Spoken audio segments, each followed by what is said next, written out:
This is Where We Live from Connecticut Public Radio. I'm Lucy Nalpathanchel. June is Pride Month, and this year it's the 50th anniversary of the Stonewall riots in Manhattan's Greenwich Village, when members of the LGBT community rebelled against police during a raid at the Stonewall Inn. That day in 1969 sparked the start of the gay liberation, or gay rights movement, a movement that continues today for individuals seeking equality, no matter their sexual orientation or gender identity. Today, Where We Live, we're focusing on LGBTQ history in Connecticut. Did you know the longest continuously running LGBT radio program airs on the University of Hartford's radio station, WWUH? Coming up, we'll be joined by the host and producer of Gay Spirit Radio, Keith Brown. First, gay rights activism in Connecticut started before Stonewall. Joining us now with more is William J. Mann. He's an award-winning author and historian who was named the director of Central Connecticut State University's LGBT Center in 2018. And back in the 90s, he was co-publisher of Metroline, a former Hartford-based gay and lesbian news magazine. William, joining us via Skype. Thanks for joining us today, William. It's great to be here. In studio with us is Eve Galanis, a CCSU student who spent the past year working on a Connecticut LGBTQ history exhibit and digital timeline. It was a joint effort between the university and the Connecticut Historical Society. Eve, welcome to Where We Live. Hi, welcome. So I wanted to start with William, who was your professor at one point, Eve.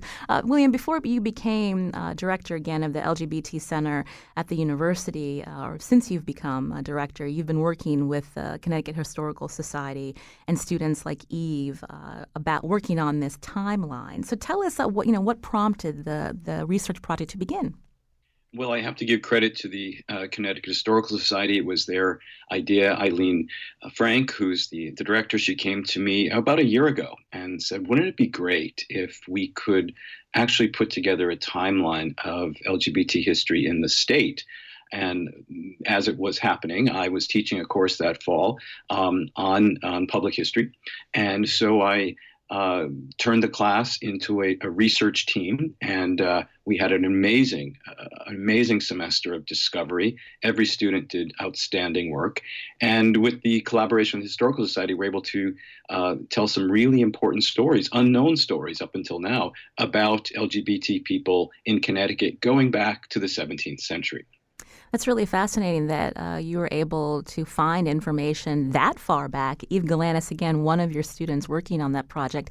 So let's learn a little bit about some of what you uncovered. Eve, going back to the colonial times, what evidence was there of gay and lesbians in that time, in that era? So back in around 1656, the Connecticut colony and the New Haven colony were split up, and they had their own colonial puritanical laws regulating people and their behavior. So what we found that was really striking specifically was the 1656 New Haven statute that regulated, it said, if any man lieth with mankind as a man lieth with a woman, both of them have committed abomination, and that they would be subjected to execution.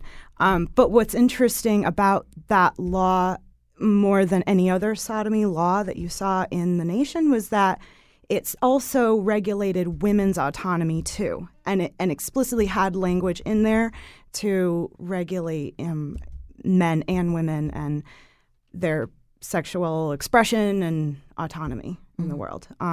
So you definitely see back in that time period more repressive laws regulating bodies. And what's also really interesting to note is that these sodomy laws weren't abolished until 1972 in Connecticut. So as archaic as they seem, they're obviously not really.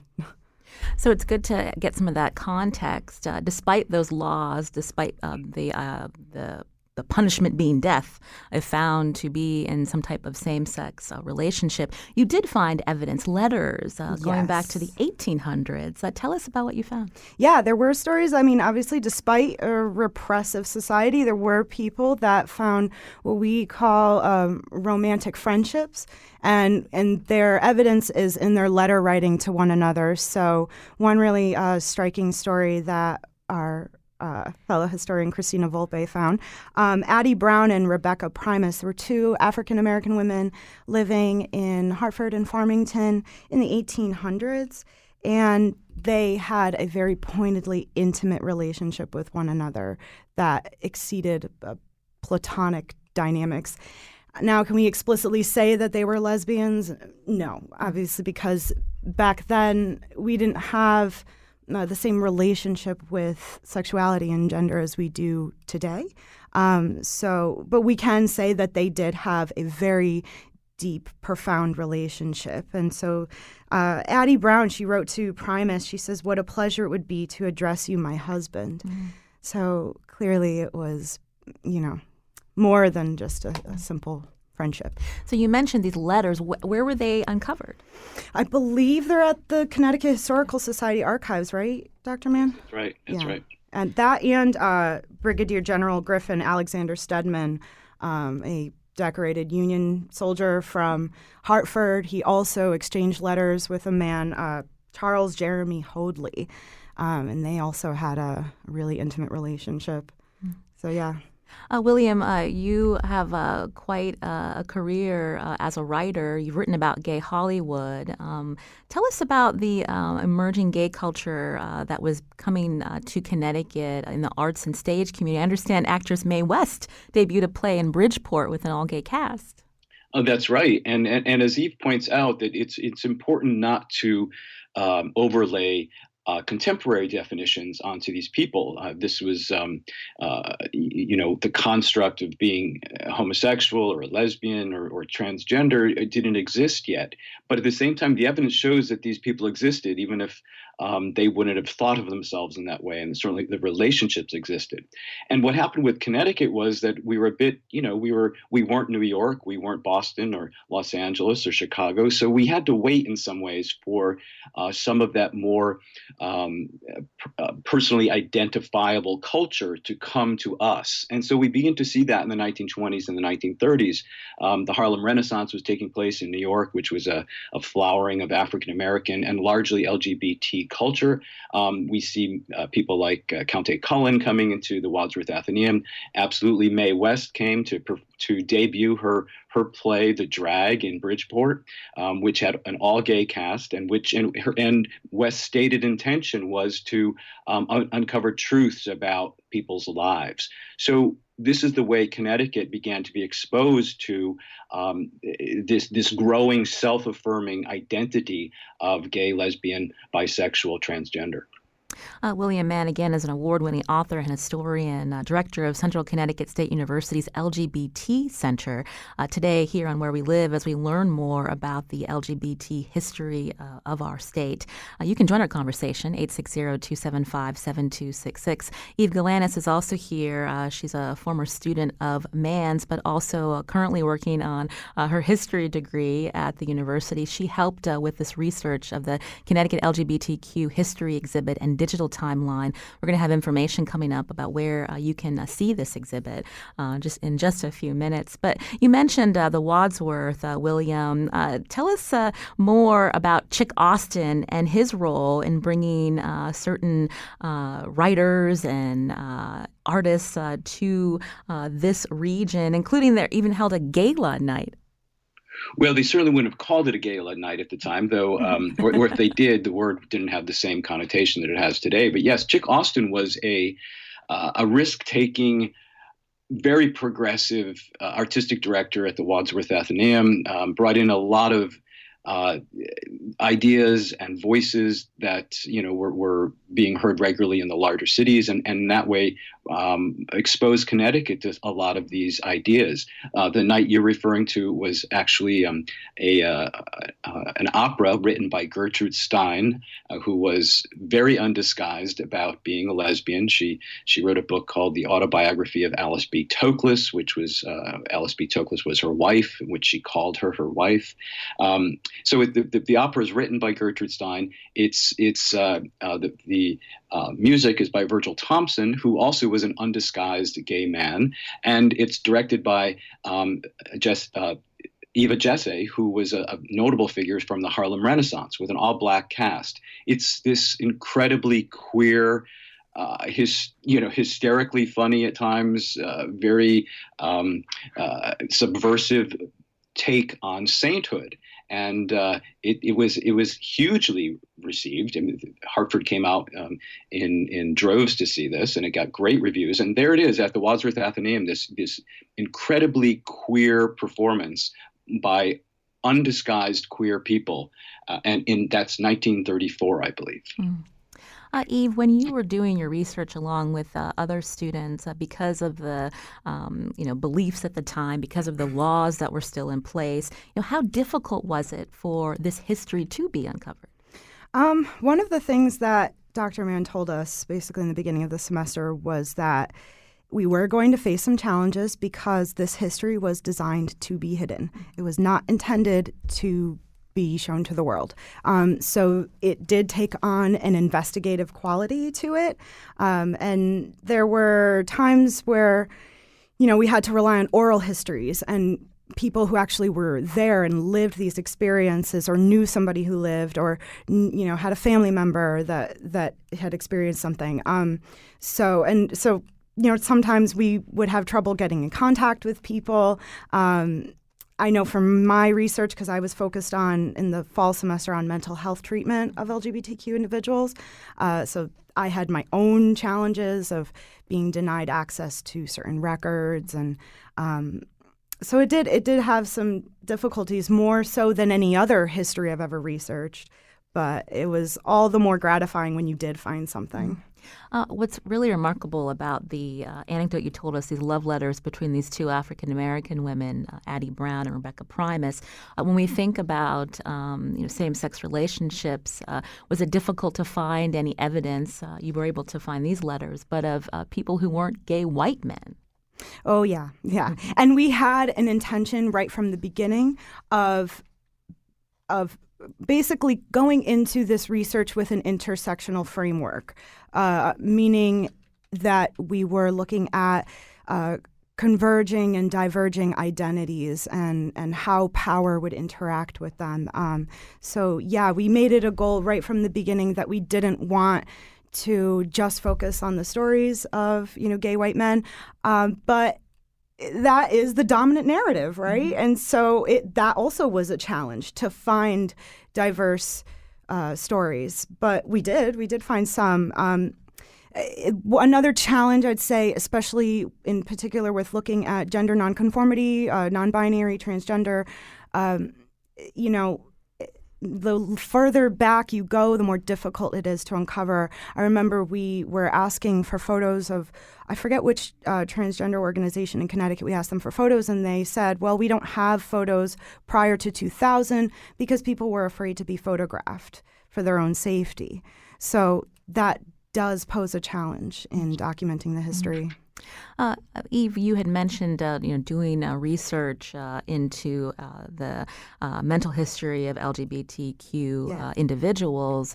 That was a downside for people who did come out, so to speak, because they were treated as having mental or personality disorders. Yeah. So tell us about, again, a little bit about how you were able to track some of those records down at some of the institutions that are still, or facilities that are still in existence here in the state. Yeah, so I specifically focused on the mid-20th century when sexuality and gender nonconformity was treated as a mental illness. So I initially focused on two institutions, the Institute of Living in Hartford and Connecticut Valley Hospital in Middletown, because they're some of the oldest hospitals in the nation. And so I figured that I would have a plethora of information. And I knew that I was going to have a challenge just from the fact that I was going to be denied medical records, and I knew that, and that's fine. But I didn't realize how much of a challenge it would be to find information from these organizations, these facilities. Institute of Living did meet with me. There was someone that did meet with me and have an interview, and they corroborated that people were treated there for quote-unquote sexual deviation, as they called it at the time, and that they were treated with medication, electroshock therapy, and sometimes lobotomies. I could not validate these with sources because I could not get access to their archives, which is on site. And at CVH, the challenge with them is that DMHS, the Department of Mental Health and Addiction Services, doesn't have the funding to continue their historical preservation of CVH. And as well as understaffing at the hospital, I anticipated not getting in touch with anybody, and I didn't. So I was kind of left to my own devices, to which I went to the state library, and if they're listening, thank you. But they really helped, and so I looked at the governor's records and the Department of Mental Health records. In the Department of Mental Health, I found information that in 1956 in the state of Connecticut, any sexuality or gender nonconformity was classified as, again, sexual deviation, which was a personality disorder, and it was treated as such. I also found in that document they were talking explicitly about children and children that exhibited this kind of behavior and their conversion therapy treatment process, which included 24-hour one-to-one supervision for the child. And obviously we know as of 2017, that's been banned in Connecticut. William, again, these are really interesting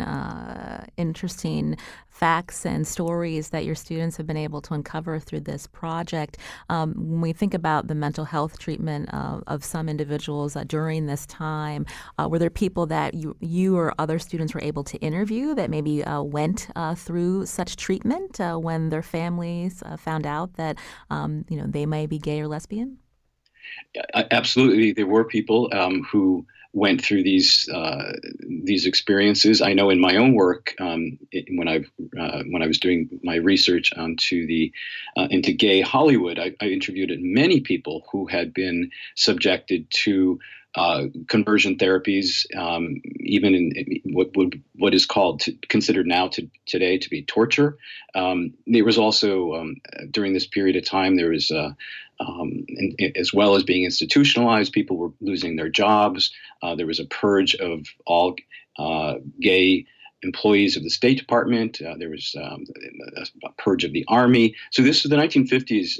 Eva was very, very wise to focus her research on the 1950s and the early 1960s, because this is the darkest period in LGBT history in many ways.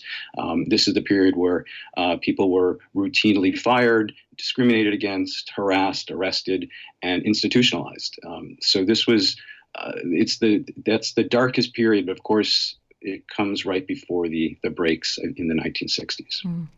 Before we head to break, there is a story that I wanted to highlight from the Timeline Project. You'd mentioned the Army, William. There's individual Edward Spires of Norwalk. Yes. Eve, can you tell us what happened to him? So after World War II, if the government found out that someone was homosexual serving in the military, they were given what were called blue discharges or dishonorable discharges because of being homosexual. So in 2017, at the age of 91, Edward Spires sued the federal government to have that dishonorable discharge changed, removed, revoked, so that he could have a military funeral once he had passed. I looked in last night. I was looking in to find out what's happened since, and I couldn't find anything. But I will say that the Yale Law School contributed to the case, and he won. So yeah, and Yale Law School is actually working with individuals that have experienced the same thing as Spires. Grant, it's important to remember these moments in history. William, how do you talk to your students about context happening today, specifically under the Trump administration and their decisions of enlisted individuals who are transgender? Yeah, what's so disturbing right now is that this is the first time in history where a group of people have been extended rights and then had them taken back. That's never happened before. Transgender service people were given the right to serve openly in the U.S. Military under President Obama, and now under the Trump administration. There are all sorts of attempts to roll those rights back. This is really the first time where rights have been extended and then taken away. It's really it's very disturbing, because we often think of history as being a series of progress, that the arc of justice is long, but it does bend towards the arc of history does bend towards justice, and I want to believe that, but this is a dark period right now, and we have to be vigilant. We have to look at what's happening, and I think understanding history the way my students are able to do in the last year has given them a perspective on what is happening today, because what happened in the past could happen again. Well, Eve, before we go, tell us where our listeners can check out, again, this Connecticut LGBTQ history exhibit. I know it's on display now, but then again, it'll be at the Historical Society coming up. Yeah, I don't have the dates right off the top of my head, but I know right now it's on display at the Out Festival, and then in a studio at Trinity. Okay, yeah. Actually, I don't have it off the top of my head, unfortunately. We'll have information on our website then at wnpr.org/where we live. And my producer's letting me know that at the Connecticut Historical Society, they'll be able to see the history exhibit that you and others have worked on display beginning June 13th. Eve Galanis, again, it was a pleasure to learn a little bit of the extensive research that you've done. Yeah, we appreciate you coming in. Oh, really quick before I go, I want to mention that we are actually launching the CHS website, which will have the digital timeline. It'll be more comprehensive, and people around Connecticut can contribute their own personal stories to make this an ongoing process. So yeah, thank you very much for having me. Well, good to hear it. This is Where We Live from Connecticut Public Radio. I'm Lucy Nalpathanchel. My guest, William Mann, who's a director of the CCSU LGBT Center, will stay with us as we continue to talk about the gay rights movement here in Connecticut. After the break, we're going to learn more about how the community worked to gain acceptance and equality in the state. Are you a member of the LGBTQ community? You can join us too. 860-275-7266 or find us on Facebook and Twitter at Where We Live. All of the people around us, they say, can they be that close? Just let me state for the record, we're giving love in a family dose. We are family.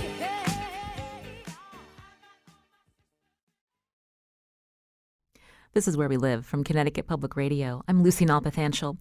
We're talking about the LGBTQ community in Connecticut 50 years after the Stonewall riots in 1969. Now, just yesterday, it was announced a monument will be put up in Greenwich Village to commemorate early LGBT rights activists Marsha P. Johnson and Sylvia Rivera, two trans women of color who were leaders in what was then called the Gay Liberation Front. My guest today, via Skype, William Mann, award-winning author and historian, who was named the director of CCSU's LGBT Center in 2018. And then in the 90s, he was co-publisher of Metroline, a former Hartford-based gay and lesbian news magazine.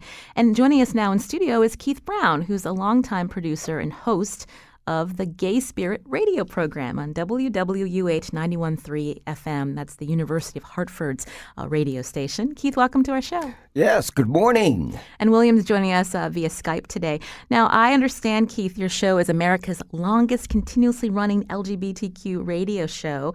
You helped put Gay Spirit on the air back in 1980. Then you became host and producer in 1983. So how did it all start? I am convinced that it's the longest continuously broadcast radio program of its kind. There should be another radio show on the West Coast, IMRU, on Pacifica Radio out of Los Angeles. That show, if I remember correctly, was founded in 1973, but was not continuous in broadcast. When Gay Spirit Radio began its broadcasts, Thanksgiving of 1980, those broadcasts have been continuous week by week on Thursday evenings ever since. Well, congratulations. That's quite a feat. One of the reasons we wanted to have you on the show, besides to talk about Gay Spirit Radio, we wanted to know more about the history of the LGBTQ community. So often the attention is on Stonewall and after. Yeah. But you were actually part of an organization called the Kalos Society before Stonewall. Tell us about what is that? Yes. Now, that was an organization that I partly founded in October of 1968 through the good graces of the Reverend Canon Clinton R. Jones, counselor to the sexual minorities. He was the resident counselor here in Hartford for the George W. Henry Foundation of New York City. And his counseling service to the sexual minorities was out of his office at Christ Church Cathedral, that beautiful old Gothic church on Main Street here in downtown Hartford. And so, Carlos, what does that mean? Yes, now the long story about this. Yeah, Keep it short, Keith. I named the organization. Okay. And it draws upon ancient Greek history. The word, it's an adjective in classical Greek. Or it could mean good, shining, as is a shining example, beautiful and noble. And this word was used on the Kilix cup, a kind of trothing cup between gay male lovers in ancient Athens. It was a custom. Well, you know, it is said that that there two young men were like brothers. They were so close that they drank from the same cup.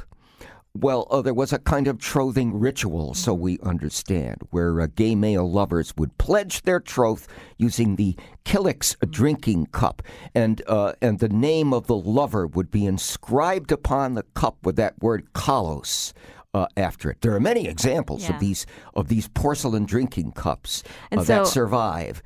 So we understand what kalos means. Then you added Gay Liberation Front to the name. Tell us why in 1971. Yeah. Well, the organization became radicalized. I was partly one of the people that helped radicalize the organization after 1969 and the Stonewall riots in New York City. Two of our firebrand members, Ken Ron and Ron Malvin, joined the organization later on. 1968 through 1969 or so, they came in on the organization a little later and became our two most active members. So when you say organization, was this a social group, or you felt like it was you needed support? What was it like to be a gay man back then? In October of 1968, it began as maybe a group therapy session for some of Canon Jones' gay counselees. One of the three founding members, Harry Williams, wanted it primarily as group therapy. The other guy, Ken Malvin, he thought of it more as a social group. I wanted it to be a political organization. And later on, it became radicalized through Ken and Ron's work. And then my colleague, who was associated with the Gay Liberation Front in New York City, he and I, we further radicalized the organization, and we got to alter the name to Color Society GLF, Color Society Gay Liberation Front of Hartford. So tell us what some of the activities were that you were involved in. So after Stonewall, demonstrations, seeking equality, civil rights for the community. But even here in Hartford, there were some protests. I believe one outside the La Rosa Park West restaurant in Hartford. Yeah, it was on Park Street in Hartford. In the Parkville neighborhood. It was a kind of women's bar, lesbian bar, but they had a strict dress code, and women were supposed to dress appropriately. I think they wanted to keep the butch lesbians out of the bar. The jack-booted butch lesbians that wore the bib overalls and that kind of thing, they were an embarrassment. But we say they needed to change the dress code and began to picket the place outside. I was in the picket line for one of several nights. The night after I was on, everybody got arrested. So what happened after that protest? No more dress code? No, we leaned upon the owner-manager of the place, and eventually she did change the dress code. You're hearing, again, Keith Brown, who's a longtime producer and host of Gay Spirit Radio program on WWUH. It's 91.3 FM at the University of Hartford. We're learning more about the history of activism in the LGBTQ community here in our state. If you were part of that, you can join us, 860-275-7266, or find us on Facebook and Twitter at Where We Live. Joining us via Skype is William Mann, who is director of Central Connecticut State University's LGBT Center, and he was also co-publisher of Metroline, a former Hartford-based gay and lesbian news magazine for a period in the 90s. I was wondering, William, if you could talk about some of the other, from your project with the Connecticut Historical Society, some of the other activities the Kalos Society was involved in. I think there was one protest in Bridgeport that same year. Yes, there was, and that's significant in that it was a protest against police brutality and police harassment of LGBT people. At listening to Keith speak, I'm struck again by how progressive Connecticut was. I mean, Kalos predates Stonewall. This was an organization that, it was founded as a social group or as a therapy group, but it quickly becomes political after Stonewall, and immediately starts these kind of actions. We don't see that in many other states around the country. Certainly not a state as small as Connecticut. So that's really significant, and it's a moment in history, as I tell my students, that before Stonewall, LGBT history is there. You just have to learn to read between the lines without reading into them. That's my advice to my students. Make sure you can read between the lines, because the history is there. It's just not written down explicitly, but you can't read into it either, because then you're reading into contemporary ideas and concepts. But after Stonewall, as Keith points out, gay life becomes radicalized, and we see these sorts of protests, whether they be in Hartford at a bar or at in Bridgeport at the police station in the mayor's office. Stonewall changes everything. It wasn't until the early 80s that Connecticut actually had its first gay pride rally. Keith, were you there? Yeah, and I'm thinking that people wore masks. This was at the grounds of the old State House. Yeah, to protect their identity, certain people wore masks. And William, what can you tell us about that day and who went?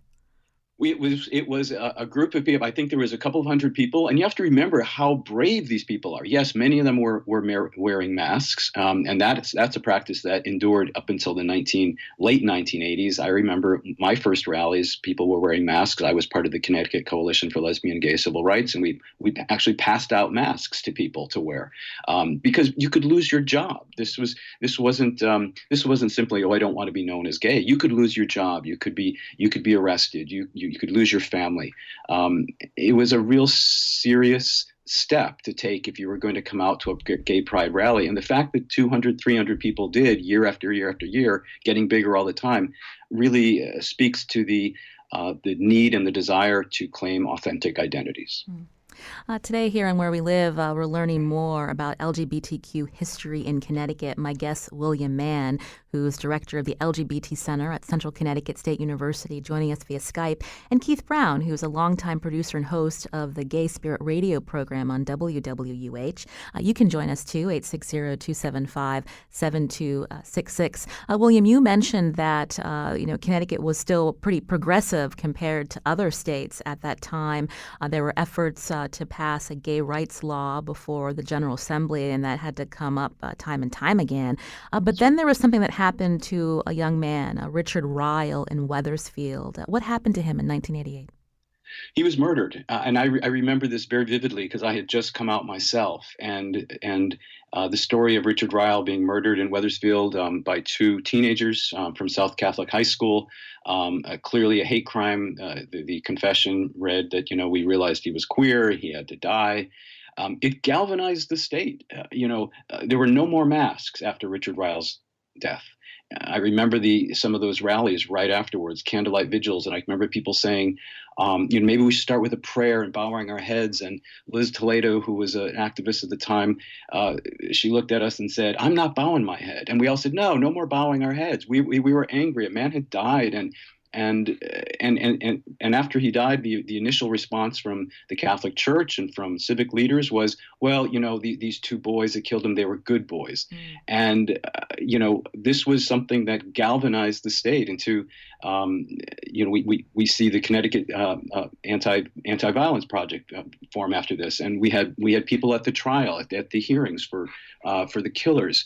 It was a moment. It was a turning point, and that was the point where more and more people came out, and from there, we begin to see things really beginning to change.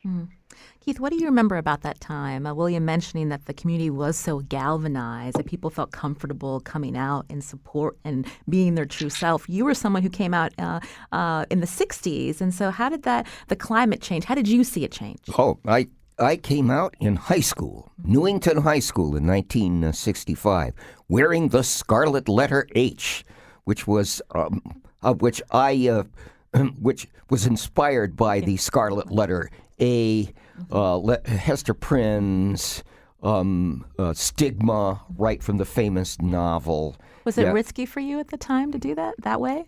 It turned out not to be. No, I guess I could have been assaulted, but no, nobody ever bothered me about it. Wore it for about 3 weeks, made my point, and then went on to found a sexual liberation front with my GLF colleague, Ron Carrier, on the University of Hartford campus. That was about the time that I sought counseling from the George W. Henry Foundation, which led to the founding of Kalos Society. Yeah. When you heard about what happened to Richard Ryle in 1988, tell us what went through your mind. I'd already seen or read about many instances of this prior to this. But that the founder of Gay Spirit Radio, Rob Meehan, it was his policy not to cover sensational crimes of violence. And so Gay Spirit Radio did not cover the Ryle case. Of course, it was Bill Mann and Metroline magazine that took that up. And remember that the Richard Ryle murder case got a lot of publicity, a lot of coverage in the Hartford Courant. So Gay Spirit Radio didn't need to do that. Well, we were more interested in community organizing and community events and covered those things more intensively. Well, since you mentioned, again, William Mann, who's with us, who was the co-publisher of Metroline, you were covering this story, but you were also instrumental in helping change some minds as the state legislators were looking to whether or not they should pass a gay rights bill in 1991. What happened there? Well, are you talking about the church? Yes, with the church and changing some minds on some of the people lobbying against the bill. I had a meeting with Father Tom Barry, who was the Archbishop's liaison or his publicity person, or I'm not sure exactly what his title was.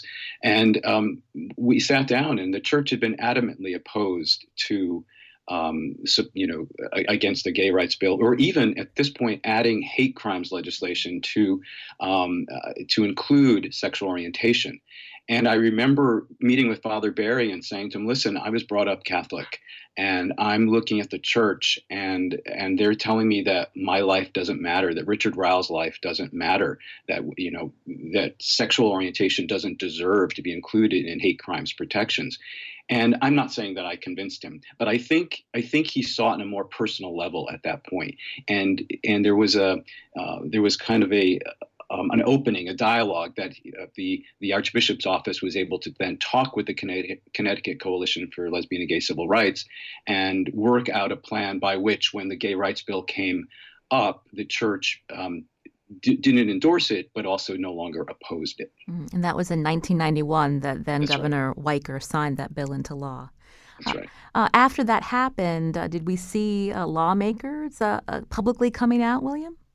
Well, actually, it happens before that. Actually, Joe Graybars, State Representative Joe Graybars from Bridgeport, comes out in the buildup for the gay rights bill, and his personal story has a huge impact on the legislature to say that, oh, this is, we know a gay person and that he works among us. Right after that, Leslie Brett, who was the chairman for the Connecticut Human Rights Commission, she also comes out as a lesbian, and this is huge too, because she's somebody that everyone respects and has been working with them for years. Those two coming out stories greatly impact the passage of the bill. I should also add that part of the pressure was amped up by a group of 12 activists who disrupted then Governor O'Neill's speech, because he absolutely refused to support the bill and said he would veto anything that was passed. And that disruption of his speech really left an impact. People said, well, these people mean business, and this is serious stuff. And the combination of all of those things is what led the bill to be passed. William Mannigan is a CCSU professor and head of its LGBT Center here on Where We Live, with Keith Brown, longtime producer and host of the Gay Spirit radio program on WWUH 91.3 FM. We're going to hear a little of his theme song as we head into break, and we're going to talk more about the movement for rights for LGBTQ individuals in Connecticut. You can join us too. Find us on Facebook and Twitter at Where We Live. Discovering that did not work, for we were born to be free. It's a gay spirit singing in our hearts, leading us through these troubled times. This is Where We Live from Connecticut Public Radio. I'm Lucy Nalpathanchel. We're focusing on the LGBTQ community today, as next month marks 50 years since New York City's Stonewall riots that sparked the gay rights movement. My guest today, Keith Brown, longtime producer and host of the Gay Spirit radio program on WWUH 91.3 FM, and William Mann, who's Central Connecticut State University's director of its LGBT Center. He's also a professor there. You can join us, too, at 860-275-7266. Brandy's calling from Middletown. Brandy, go ahead. Hi. I first of all wanted to just thank you, all three of you. This has been a really fascinating conversation. And I just wanted to mention to any listeners out there that the city of Middletown is actually going to be having its very first Pride celebration on June 15th. So for anybody who's interested in getting active and learning more, it would be great to see people come out for that. We'll be having a book discussion of The Bold World at the library. There will be a parade, and there will also be a drag queen story hour. Well, wonderful. Brandy, thank you for that information. I'm actually surprised, William and Keith, to hear that the city of Middletown is actually having its first ever Pride celebration. I assumed it was a given at this day and age, especially in Connecticut, that this is something that the cities would have for its residents. What's your take, William? Well, I'm delighted to hear that, because I'm from Middletown and I went to Wesleyan, and so I'm delighted that Middletown is doing this. It's many cities around the state have issued Pride declarations, but usually I think they try to focus, the celebrations to Hartford or some of the bigger cities. But it's a sign of the times that other towns are getting into it and having these celebrations, and it means so much to people, especially those who are just coming out. Keith, we'd be remiss not to mention, during all of these years of progress towards acceptance and equality, the community was also dealing with the AIDS crisis, and many prominent members of the gay community passing. You've interviewed some of them. Can you tell us about those individuals? AIDS, yeah. Yeah, it was a topic that we covered, certainly, through the 1980s and 1990s. Yeah, and so many people I knew from that era, unfortunately, now are deceased. Yeah, we need to give, before we go any further, credit to Richard Nelson for his timeline that preceded the one that's now on display at the Connecticut Historical Society. Yeah, I'm trying to think of names of people, AIDS activists that I had dealt with. Oh, there's Ken Brown, for instance, a local openly gay man and a professional singer, I believe. He was on. He had been on the air. He was with Act Up. And Victor DeLugan, am I saying his name? Yes, Victor DeLugan, yes, a professor of political science at University of Hartford, and a kind of mentor to Bill Mann.